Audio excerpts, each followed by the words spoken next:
Hi everyone, my name is Dylan and today I'd like to talk to you all about allergies. So allergies is one of the fastest growing healthcare concerns in North America with over 55 million people affected every single day.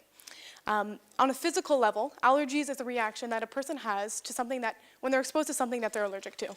So this is a rush of histamine through the body that can result in hay fever all the way up to anaphylaxis, which is a fancy name for death. When we look at this, the problem that I'd like to focus on specifically is living with allergies. So right now, there's no personalized data that's available to those with allergies so that they can understand their symptoms and their healthcare on a day-to-day basis. So one thing to note is allergies is a little bit special. It's not a constant condition, it's variable. You can be fine one moment and in critical life-saving status the next. And it's difficult to understand and interpret the conditions and the symptoms. So I come from this from a personal level. I actually have 8 anaphylactic allergies, and this is something that I have struggled since day one to try to live a normal life and one of quality.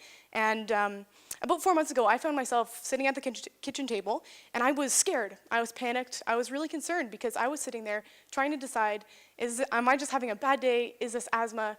Or am I dying? And I wasted critical minutes sitting there thinking, trying to interpret and decipher the signals that my body was giving me, and I could have been receiving care. Once I did decide that, yes, in fact, it was the third case, I had 7 minutes before my throat closed and I could no longer breathe. So this is something that even from a quote-unquote experienced allergen user, it can be very, very difficult. And the time wasted in trying to decide what your body is currently doing is time that could be used to constrain the reaction and actually end up saving lives in the end run. Who is affected by this? Obviously, it's 55 million people in North America that have this condition, but it doesn't stop there. So with every single person that experiences this condition, it's their inner circle, and it's their mom, it's their dad, it's their college roommates that are affected directly by their condition. Indirectly, we have the education systems, the healthcare systems that are all adapting to serve those with allergies. How is this problem important? I think the short answer to this is very important. Everyone with this condition can easily say that this is a matter of life and death. However, you can see that it's a huge customer base, and again, the 55 million North Americans, if we break that down, that's 1 in 13 children in America that have a food allergy.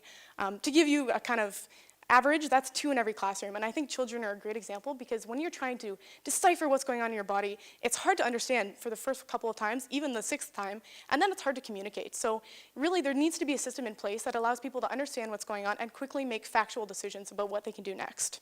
To give a little bit of background, again, we see that schools now have a banned list of foods. People are starting to adapt, and industries are becoming aware. $25 million are spent in the US alone on allergies every single year.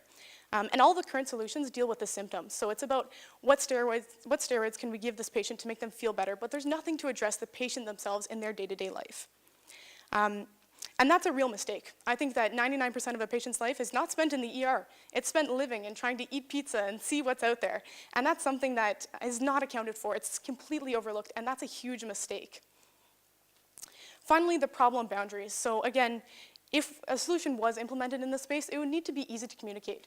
It's a complex problem, it's filled with medical mumbo-jumbo, and if we needed a quick and reliable way for people to understand their body, it needs to be easy, regardless if you're a 6-year-old or if you're a 60-year-old. And then it needs to be easy to actually help and seek that action. So I need to show someone my screen, show someone my histamine level, and actually see and have that translation communicated so people can take the right action. And then finally, it is a life and death condition, and it needs to be accurate and reliable.